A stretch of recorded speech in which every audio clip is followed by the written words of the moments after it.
can get into the preview of some games. Start off with a matchup of Utah going against Oregon. We talked about Oregon's last game. With the loss to Washington.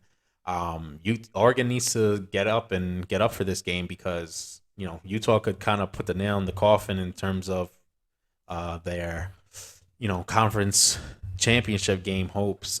We saw what happened last year with these teams.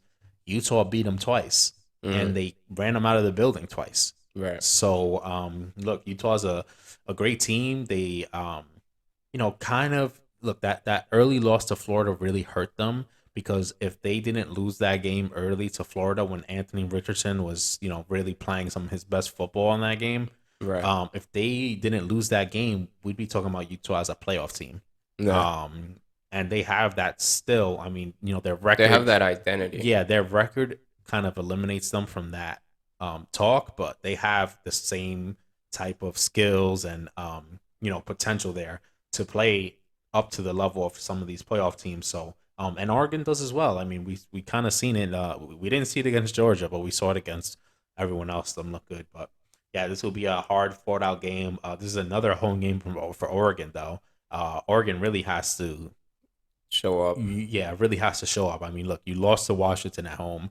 Now you got Utah at home. I mean, it's a tough back to back, but I mean, couldn't be much better when you have the game at home. So that you got to capitalize on that, and really, Dan Lanning has to push his team to have his guys ready to go and know what's on the line, and where their goals are and where they want to be headed. We'll keep it in the Pac-12. We'll talk about number 7 USC going against number 16 UCLA, and these teams, crosstown rivals, they get to get in there and mix it up. It's a huge game because UCLA still wants to, in a similar situation as Oregon, make that Pac-12 championship game. USC has even bigger goals than that. If they can win out, they're gonna Possibly make like they'll be able to sneak into the playoffs. nah. They play UCLA, and I think the week later they will play Notre Dame, and Notre Dame is ranked now. Mm, So USC as a number 7 team gets to go and play number 16 UCLA, a number whatever, I don't remember what Notre Dame is ranked, maybe around more 20 towards ish the or something lower, like that. right. But they get to play them, and then if they go to the Pac-12 championship, now they play another ranked team. They get to close out with 3 ranked teams. If USC wins out, they're in. They're in almost the same way TCU is in if they win out. Right. Those two teams could pretty much lock it up. I mean, Georgia, they went out. They're in. Ohio State or Michigan, if they went out. USC, if they went out, and TCU, if they went out. There's nothing any other teams can Can do to really get put in their if resume. those 4 teams went out. Right. They'll all 4 of them can lock themselves in, no matter what happens with anybody else. So, yeah, USC will be one to watch, and they're only lost against Utah, who I don't know exactly how that playoff picture is looking as far as tiebreakers go in every situation, but they might end up with a rematch against Utah. Mm. So they might be able to avenge that loss that they have and really even make more of a statement there if they can, win these next few games to get to that Pac-12 championship. And then lastly, the last game we'll preview is Illinois going to Michigan. Illinois, I believe they're actually ranked again like number 21 or something like that right now. Right.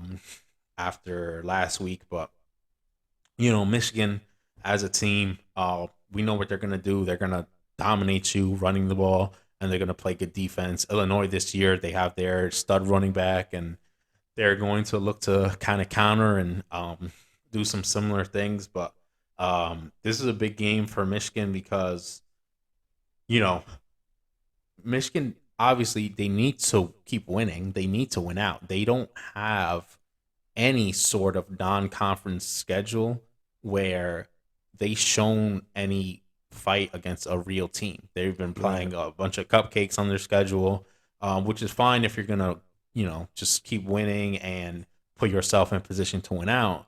But now they can't afford any losses as a result. They have the Ohio State game coming up right after to close out the year, And so you have to not overlook a team like Illinois, who they just has the possibility to kind of catapult themselves yeah up to their competition. yeah, and these teams, they can get stuck playing each other's games. I mean, they play similar style of football here, and you don't want to get caught in this game looking past Illinois because you're putting all your focus on that huge matchup with your rival Ohio State.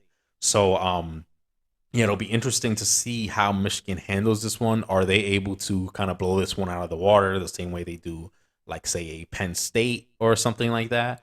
Or do they get stuck in a closer matchup, kind of how they did, against the Maryland team earlier this year? So, yeah, definitely something to look out for going into one of the last weeks of the college football season.